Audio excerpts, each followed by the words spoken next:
my buzzword for the day, for the start of this Advent period, is anticipation. And I mean that in the sense of every time I come here just to do the homily, I anticipate what it's going to be like. I anticipate my feelings. I anticipate whether I'm going to make a mess of it or not. And I think we all do those things. And how many times in our lives have we actually anticipated or even longed for something? And in these current days of high inflation and cost of living pressures, we see it on the news and we see it on programs all the time. How many are anticipating or waiting and longing for a pay rise or that long-awaited promotion? Maybe for you, it's an invite to a special Christmas party at the end of the year. Maybe it's the arrival of a gift that you have ordered for yourself online.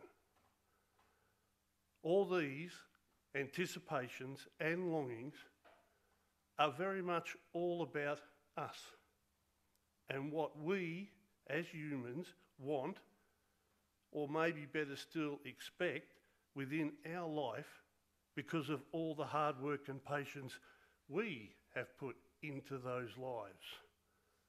One could say that at times it actually goes beyond anticipation and becomes expected because of the work we've put in.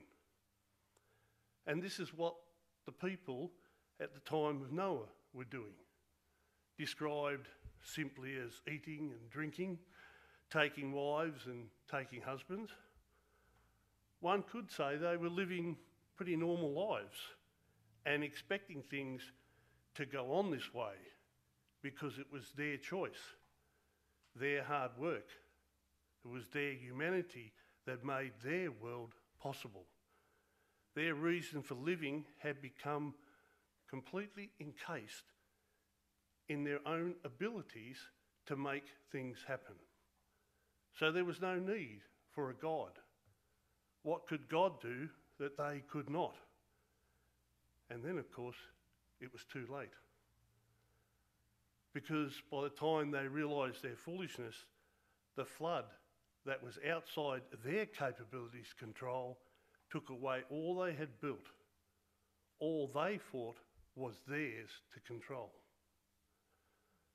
Now, there's always a controversy about whether the flood is historical or is a myth or is a story. But no one who looks around themselves in this world of ours today could miss the similarities and indeed the warnings to all of us. For it has been 2,000 plus years since the physical reality of Jesus Christ. And it's not hard to see the people of this world becoming enamoured by their own abilities to control that world and all those that are within it. But our time in this world is different to the time of Noah. At the time of Noah, still God lived in heaven, speaking to mankind from on high. But in our time, God has come down from the heavens and walked among us in the form of Jesus Christ. He not only came among us, but he also spoke to us. He told us about himself and his kingdom, and he encouraged us to live life through loving our neighbours, that if we had faith and belief, then anything was possible. But he also took the opportunities to warn us, just as we read in today's gospel, when Jesus reminds us of that foolishness of the people at the time of Noah, and for us today as well, not to fall into that same trap. For the next coming of the Son of Man will be like that flood at the time of Noah. Of course, we have our own modern day ark, which we call the church, a place where we all come together to share our faith and our belief. And Paul was describing that in our second reading today when he said, "Let us give up all the things we prefer to do under the cover of dark. Let us arm ourselves and appear in the light, and let your armour be the Lord." For Paul was talking in the sense of that second coming of Jesus. He was telling his church community that the night is almost over. It will be daylight soon, so be prepared. Of course, Paul was describing that buzzword, anticipation. The anticipation being felt by himself and his followers, that the judgment should arrive with the return of Jesus should always be considered imminent, about to happen. And we as Christians should prepare ourselves for just such an eventuality. And this is exactly what we still do today, and especially at this time of the year. For every year, the church gives us a special time in which we can become even more reflective about the coming of Christ and what it means to us.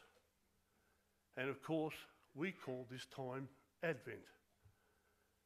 And whatever form that deeper reflection may take, we are asked to take this time to ponder the messages of Jesus, even the warnings of Jesus, in a more deeper and reflective sense as we travel through this period leading up to the celebration of that first coming of Jesus in our Christmas celebrations. So, what about us as we sail in our Noah's Ark that we call the church, where we are all gathered like Noahs, reaching out to all those that will listen, spreading the good news just as Jesus has asked us. But the church has set aside this time of the year for us, specifically and specially, to reflect upon our anticipation of the second coming of Christ. But of course, Advent is not about remorse and definitely not about fear. We have our 4 candles, which we started lighting today, our first Sunday of 4 Sundays that we travel through before Christmas.